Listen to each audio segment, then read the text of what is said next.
The Disaster Risk Management Act charges against dancehall artist Jahshii and producer and artist Dane Ray were dismissed yesterday after the entertainers appeared in the St. Elizabeth Parish Court.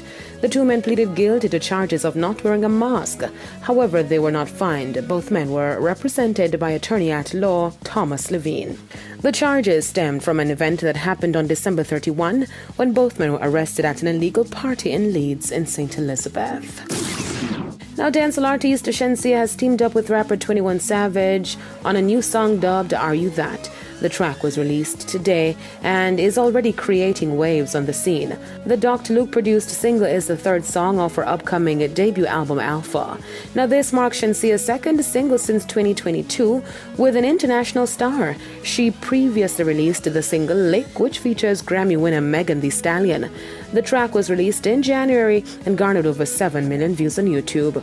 Over the weekend, Jahshii was also among the stars in attendance at the Super Bowl show.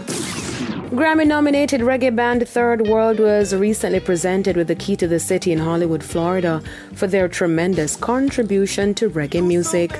The presentation was made by the mayor, Jahshii, during a concert last weekend, which the reggae band headlined. Now, the reggae ambassadors shared the major accomplishment with their fans on social media. Now, in their post, they gave thanks to the mayor and the residents for honoring them with the key to Hollywood, Florida. Third World was formed back in 1973 and is known for hits Try Ja Love, Cool Meditation, Loving You Is Easy, among others. I'm Deidre Gordon reporting for ePrime.